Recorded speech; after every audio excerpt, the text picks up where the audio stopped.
যে ব্যক্তি তার ভাইয়ের উপরে রহম করে না, যে ব্যক্তি তার ভাইয়ের উপরে অনুগ্রহ করে না, আল্লাহ তাআলা তাকে ক্ষমা করবে না, তার প্রতি অনুগ্রহ করবে না।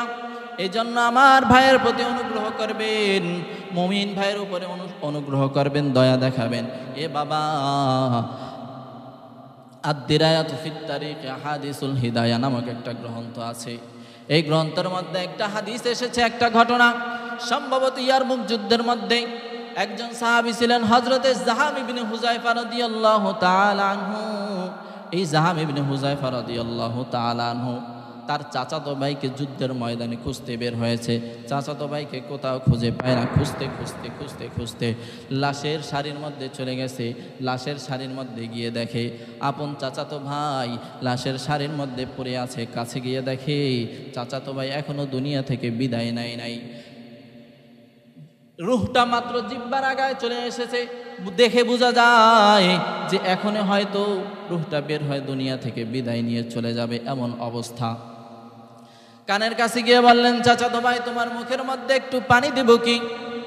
মুমূর্ষু চাচাতো ভাই ডেকে বলে, আমার মুখের মধ্যে একটু পানি দাও, পিপাসার কারণে আমার কলিজাটা শুকিয়ে যাচ্ছে, আমার প্রাণটা বের হয়ে যাচ্ছে, একটু পানি দাও।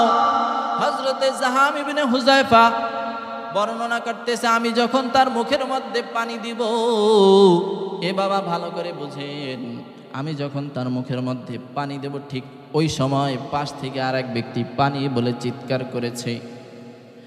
আমার মুমূর্ষু চাচাতো ভাই আমাকে ডেকে বলে, ওগো জাহাম ইবনে হুযায়ফা,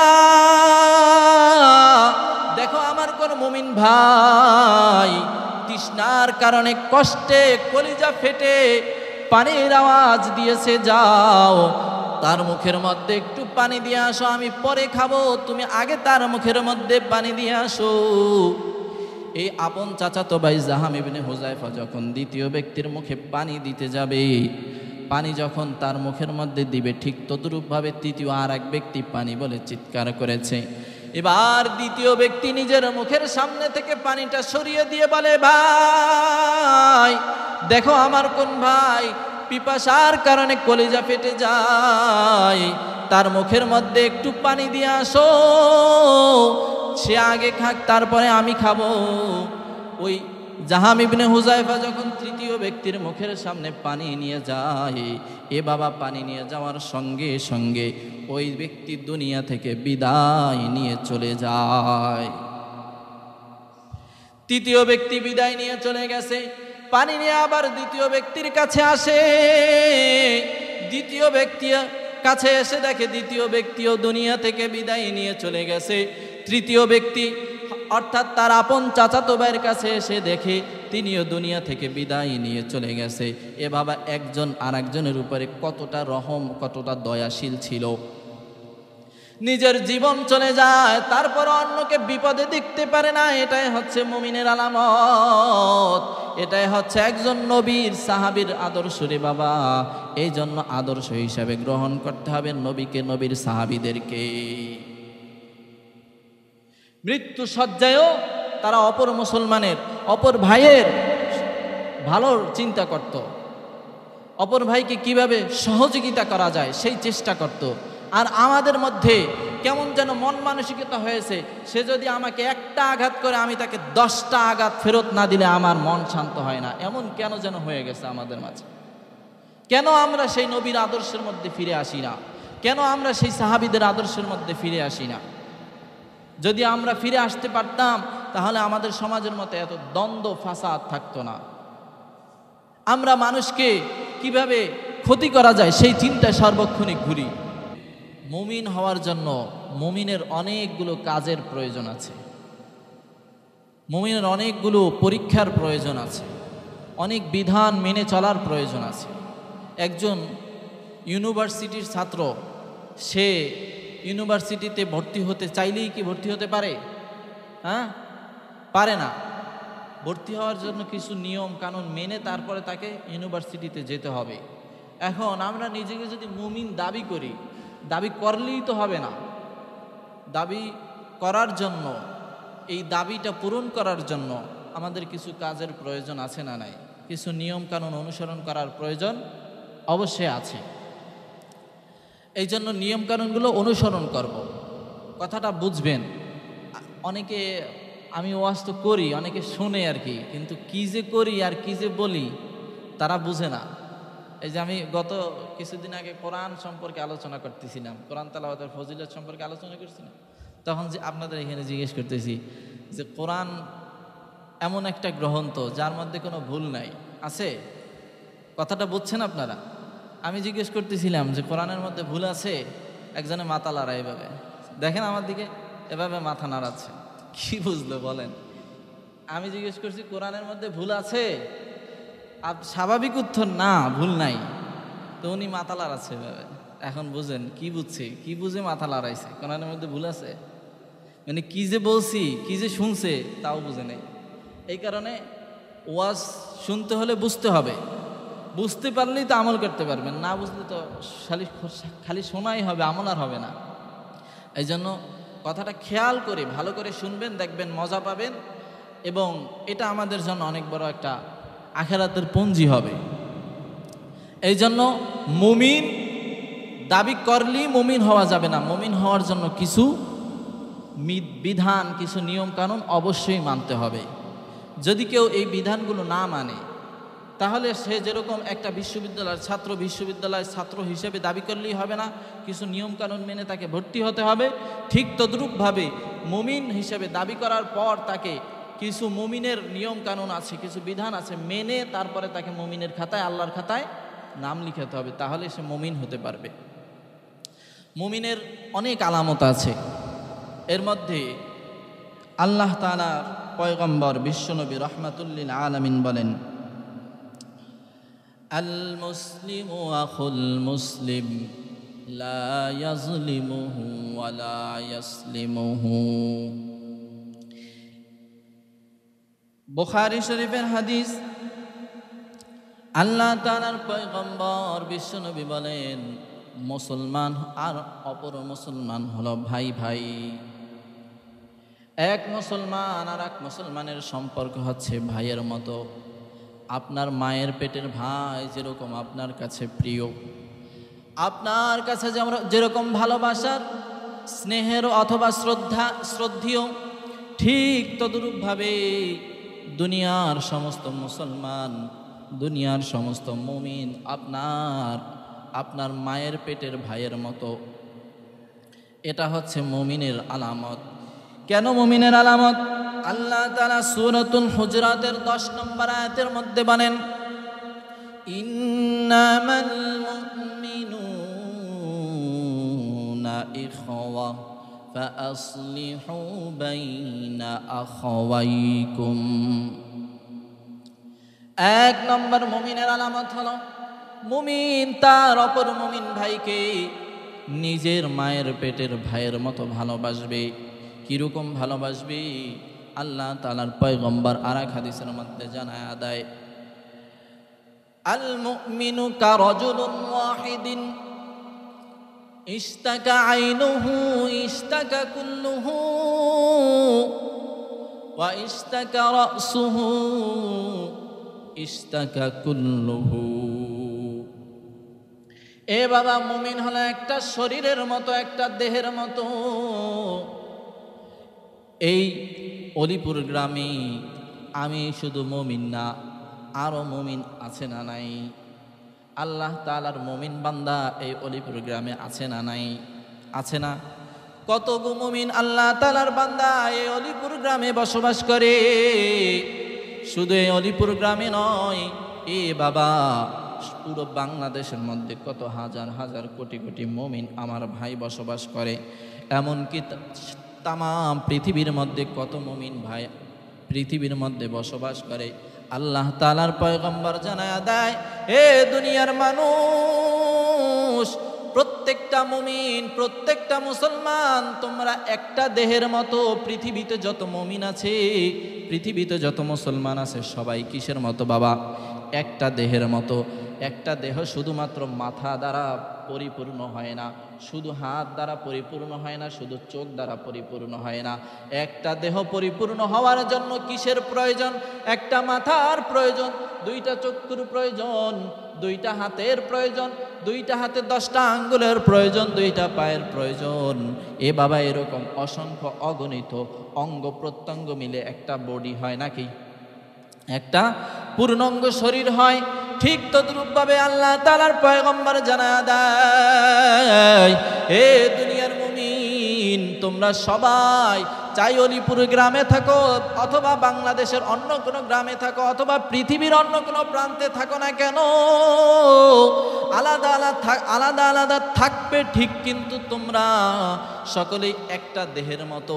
যেরকম তোমাদের হাতের এক হাত আর এক দিকে, আর এক হাত আর এক দিকে, এক পা আর এক দিকে, আর এক পা আর এক দিকে, এক আঙ্গুল আর এক দিকে, আর এক আঙ্গুল আর এক দিকে, এক চোখ ডান পাশে আর এক চোখ বাম পাশে, ঠিক তদ্রূপভাবে তোমাদের মুমিন ভাইগুলো সারা পৃথিবীতে ছড়িয়ে ছিটিয়ে থাকবে রে। কিন্তু শোনো শোনো রে, এ দুনিয়ার মানুষ, ভালো করে বুঝবেন, আমার মাথায় যদি আমি অ্যাক্সিডেন্টের কারণে ব্যথা পাই, এই ব্যথাটা শুধু কি আমার মাথায় অনুভব করে না, পুরো শরীর অনুভব করে? পুরো শরীর অনুভব করে না? পুরো শরীর অনুভব করে। মাথা ব্যথা, মাথা মধ্যে আঘাত খায়, আঘাত খাওয়ার কারণে পুরো শরীরের মধ্যে জ্বর উঠে যায়, ঠিক কিনা? হয় না এরকম? এই যে মাথার মধ্যে আঘাত পেয়েছি, ব্যথাটা শুধু মাথায় রয়েছে না পুরো শরীরে অনুভব করতেছে? পুরো শরীর অনুভব করতেছে না? হাতের মধ্যে আপনি ব্যথা পেয়েছেন, এই হাত শুধু ব্যথা অনুভব করে না, হাতের ব্যথার কারণে পুরো শরীর খারাপ হয়ে যায়। চোখে ব্যথা হয়েছে, চোখের ব্যথার কারণে আপনাকে 1 মাস বেডে রেস্ট দেওয়া হয়, কারণ আপনার পুরো শরীরটা এখন অসুস্থ।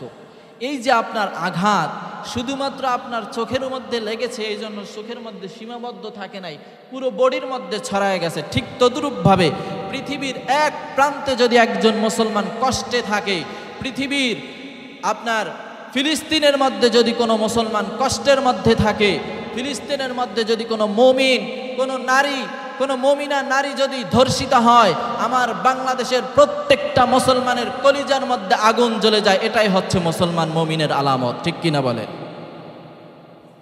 এই জন্য মুমিন মুসলমান হচ্ছে, পৃথিবীতে যে কোনো জায়গায় মুসলমান নির্যাতিত হবে, যে কোনো জায়গায় মুসলমান কষ্টে থাকবে, আমার অন্তরের মধ্যে সেই কষ্টটা অনুভব করতে হবে, তাহলে একটা দেহের মতো অনুভব হবে, ঠিক কিনা?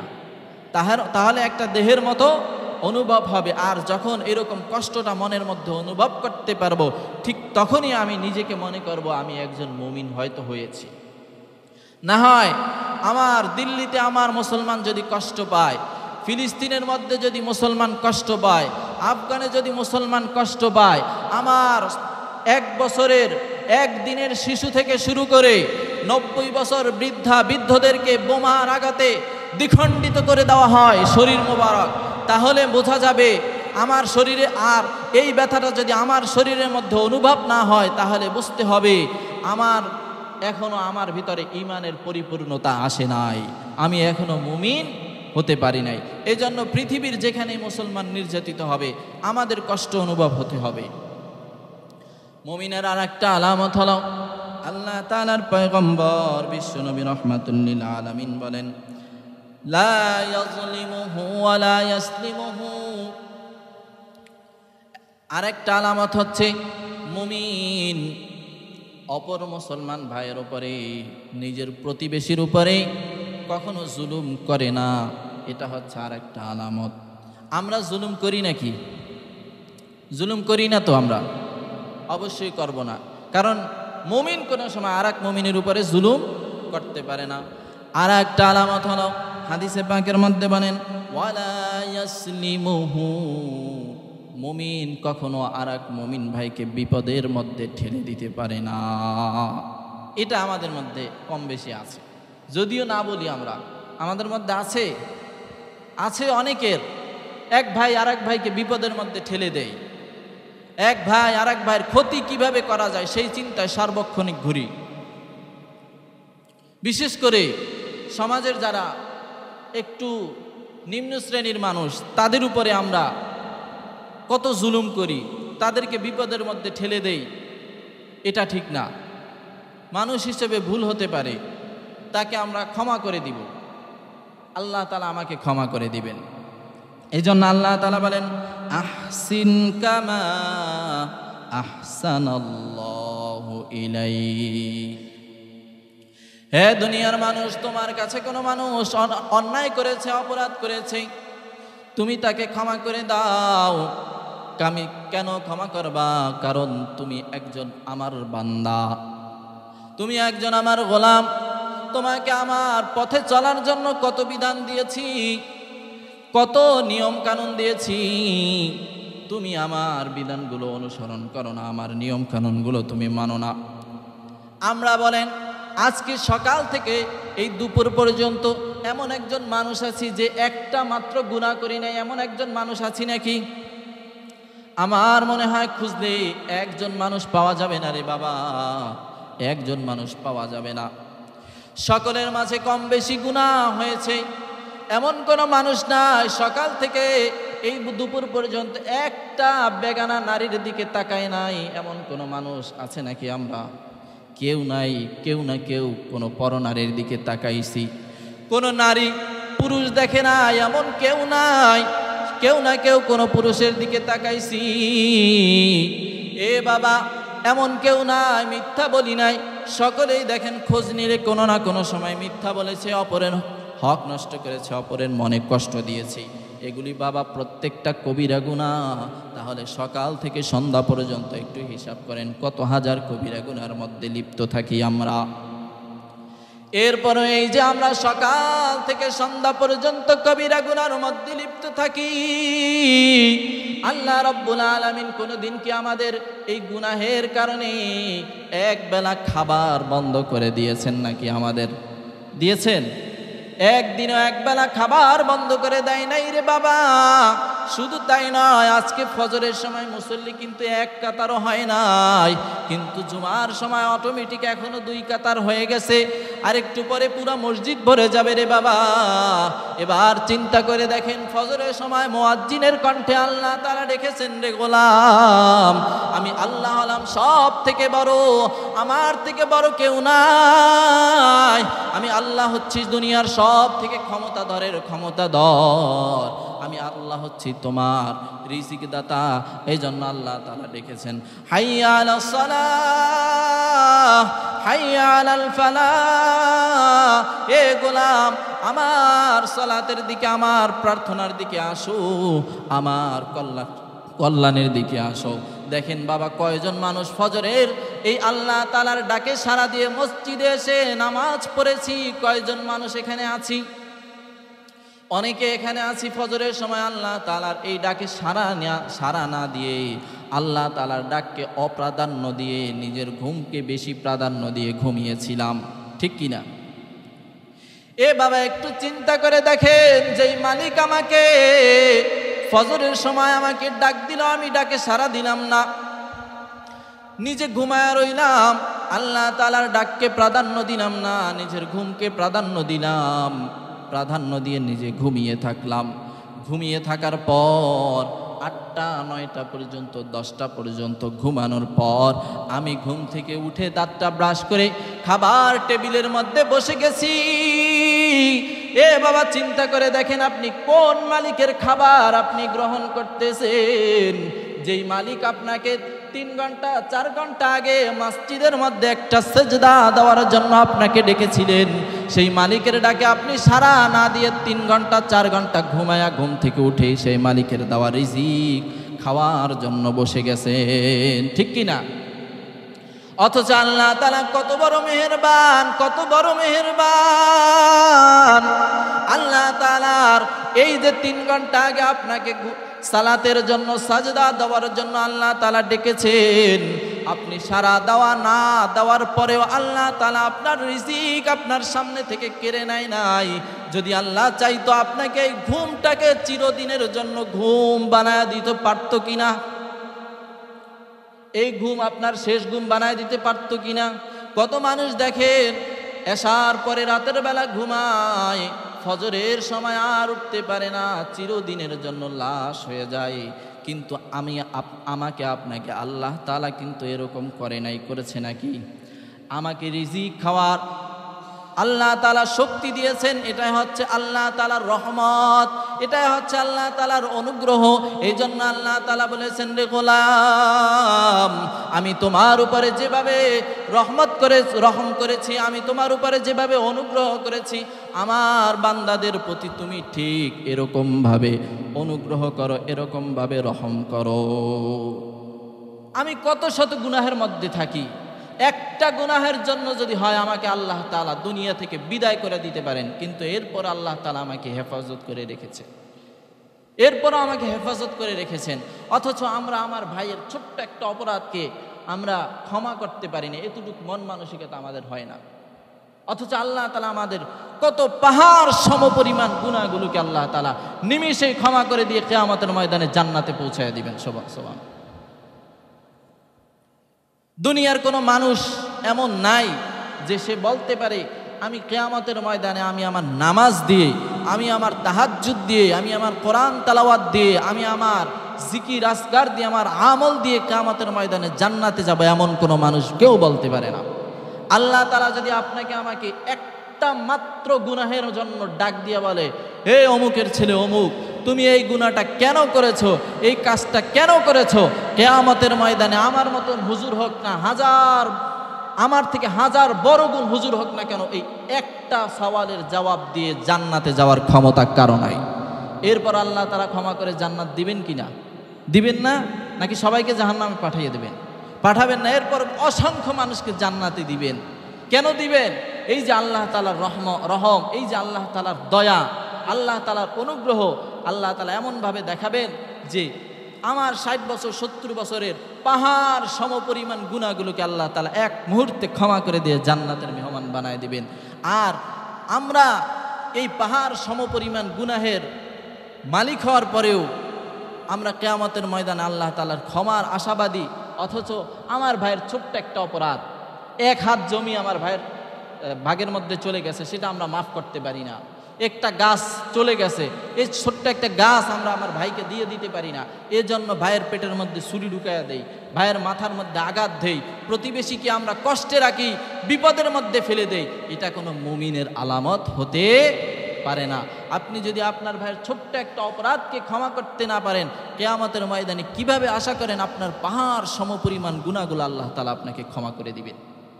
আশা কি করতে পারেন? আশা রাখবেন। তবে এরপরেও মানুষকে এই আশা রাখবেন, আল্লাহ তাআলা আমার অপরাধগুলো যেন ক্ষমা করে দেয়, এই জন্য আমি তাকে ক্ষমা করে দিলাম। ইনশাআল্লাহ রাজি আছি তো? এইভাবে আমরা সকলে চেষ্টা করব। অপর এক হাদিসের মধ্যে আল্লাহ তাআলার পয়গম্বর জানায়া দেয়,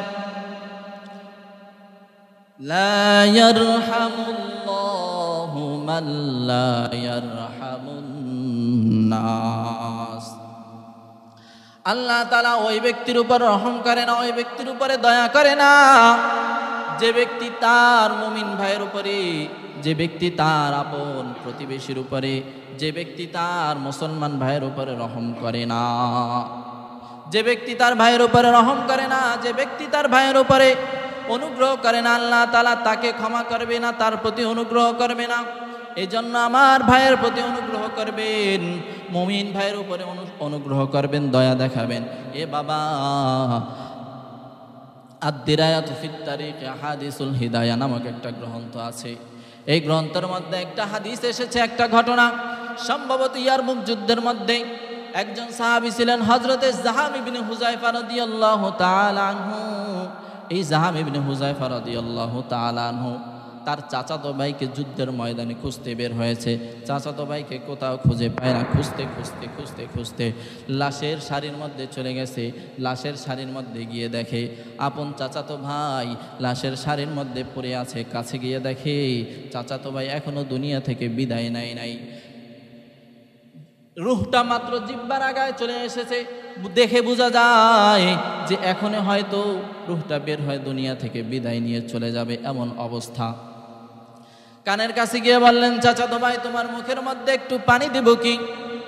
মুমূর্ষু চাচাতো ভাই ডেকে বলে, আমার মুখের মধ্যে একটু পানি দাও, পিপাসার কারণে আমার কলিজাটা শুকিয়ে যাচ্ছে, আমার প্রাণটা বের হয়ে যাচ্ছে, একটু পানি দাও।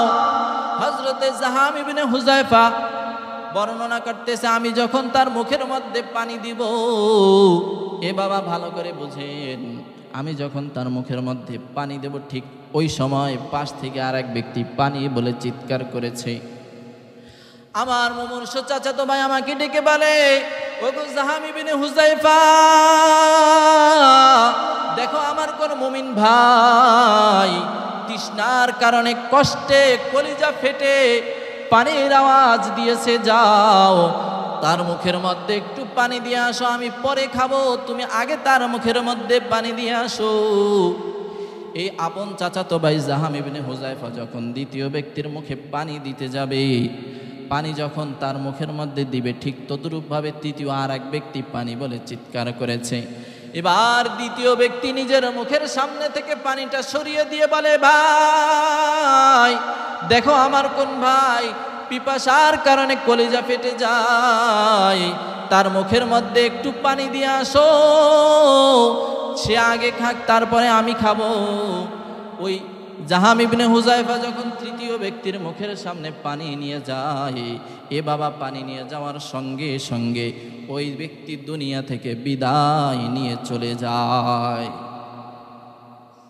তৃতীয় ব্যক্তি বিদায় নিয়ে চলে গেছে, পানি নিয়ে আবার দ্বিতীয় ব্যক্তির কাছে আসে। দ্বিতীয় ব্যক্তি কাছে এসে দেখে দ্বিতীয় ব্যক্তিও দুনিয়া থেকে বিদায় নিয়ে চলে গেছে। তৃতীয় ব্যক্তি অর্থাৎ তার আপন চাচাতো ভাইয়ের কাছে এসে দেখে তিনিও দুনিয়া থেকে বিদায় নিয়ে চলে গেছে। এ বাবা একজন আর একজনের উপরে কতটা রহম, কতটা দয়াশীল ছিল। নিজের জীবন চলে যায়, তারপর অন্যকে বিপদে দেখতে পারে না। এটাই হচ্ছে মুমিনের আলামত, এটাই হচ্ছে একজন নবীর সাহাবীর আদর্শ রে বাবা। এই জন্য আদর্শ হিসাবে গ্রহণ করতে হবে নবীকে, নবীর সাহাবীদেরকে। মৃত্যু শয্যায়ও তারা অপর মুসলমানের, অপর ভাইয়ের ভালো চিন্তা করত, অপর ভাইকে কিভাবে সহযোগিতা করা যায় সেই চেষ্টা করত। আর আমাদের মধ্যে কেমন যেন মন মানসিকতা হয়েছে, সে যদি আমাকে একটা আঘাত করে আমি তাকে 10টা আঘাত ফেরত না দিলে আমার মন শান্ত হয় না, এমন কেন যেন হয়ে গেছে আমাদের মাঝে। কেন আমরা সেই নবীর আদর্শের মধ্যে ফিরে আসি না? কেন আমরা সেই সাহাবীদের আদর্শের মধ্যে ফিরে আসি না? যদি আমরা ফিরে আসতে পারতাম তাহলে আমাদের সমাজের মধ্যে এত দ্বন্দ্ব ফাসাদ থাকতো না। আমরা মানুষকে কিভাবে ক্ষতি করা যায় সেই চিন্তায় সর্বক্ষণিক ঘুরি। কিছু মানুষ তো নিরীহ ইমাম সাহেব স্বল্প টাকায় চাকরি করে, এরপরও এই ইমাম সাহেবদের পিছনে লেগেই থাকে। আছে না এমন মানুষ? আমাদের সমাজে মনে হয় নাই, আছে? সব সমাজে এরকম কিছু মানুষ আছে। নিরীহ ইমাম সাহেব মানুষ সামান্য টাকায় বেতনে চাকরি করে, তার এই চাকরিটাও কিভাবে চাকরিচ্যুত করা যায় সেই চিন্তায় সার্বক্ষণিক ঘুরে। কিভাবে ইমাম সাহেবের দোষ ধরে ইমাম সাহেবকে মসজিদ থেকে খেদায়া দেওয়া যায়। এ ভাই, আপনি যে এই ব্যক্তি ইমাম সাহেবের সামান্য বেতনের চাকরি আপনি খাওয়ার জন্য চিন্তা ভাবনা করে ঘুরেন, এই ব্যক্তির তো একটা সংসার আছে, আপনারও যেরকম একটা সংসার আছে তারও তো একটা সংসার আছে। তার রিজিকের মধ্যে আপনি যদি আঘাত করেন, কিয়ামতের ময়দানে সে যদি আপনাকে পিছন থেকে ডেকে বলে, এ অমুক, আমার দুনিয়াতে আমাকে অন্যায়ভাবে আমাকে চাকরিচ্যুত করেছিলা, আজকে আমাকে এর হিসাব দিয়ে তুমি জান্নাতে যাবা। পৃথিবীর কেউ আছেন যে সেদিন হিসাব দিয়ে জান্নাতে যেতে পারবেন? কেউ নাই। এই জন্য আল্লাহ তাআলা বলেছেন যে, আল্লাহ তাআলার পয়গম্বর বলেছেন, ওয়ালা ইয়াসলিমুহু, মুমিন হচ্ছে আর এক মুমিনকে কখনো বিপদের মধ্যে ফেলে দিতে পারে না। এটা মুমিনের কখনো আলামত হতে পারে না। যদি মুমিন দাবি করতে হয় তাহলে অবশ্যই নিজেকে সব সময় অপর মুসলমান যেন কষ্ট না পায় সেরকমভাবে পরিচালনা করতে হবে। এই জন্য হাদিসে পাকের মধ্যে বলেন, আল মুসলিমু মান সালিমাল মুসলিমুনা মিন লিসানিহি ওয়া ইয়াদি। মুসলমান হচ্ছে ওই ব্যক্তি, মুসলমান ইসলাম থেকে এসেছে, যার ইসলাম অর্থ শান্তি। আমরা বলি না শান্তি, সালাম, সিন লাম মিম, এর মূল মাধ্যা হচ্ছে সিন লাম মিম সালাম। এই সালাম, আসসালামু আলাইকুম, তোমার উপরে শান্তি বর্ষিত হোক। এই সালাম থেকে মুসলিম হতে হলে শান্তির মধ্যে প্রবেশ করতে হবে, শান্তির মধ্যে প্রবেশ করতে হবে। কিভাবে প্রবেশ করবেন?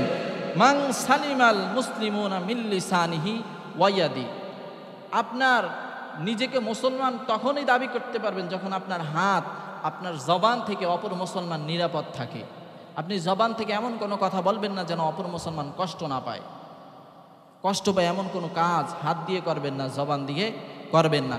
এই জন্য আল্লাহ তাআলার পয়গম্বর আর একটা হাদিসের মধ্যে বলেন, যে ব্যক্তি দুইটা জায়গা জিম্মাদার নিবে, অর্থাৎ এই দুইটা জায়গা থেকে কোনো ধরনের গুনাহ করবে না, এই জিম্মাদারটা যে ব্যক্তি নেবে, আমি তার জান্নাতে যাওয়ার জিম্মাদার হয়ে যাব। দুইটা জায়গা কি? লিহইয়াইহি, এই মুখের মধ্যবর্তী স্থান, দুই চোয়ালের মধ্যবর্তী স্থান, অর্থাৎ জিহ্বাটাকে যে হেফাজত করতে পারবে, এই জিহ্বা দ্বারা যে গুনাহ পরিত্যাগ করতে পারবে, আল্লাহ তাআলার পয়গম্বর বলেন আমি তার জান্নাতের জিম্মাদার হয়ে গেছি।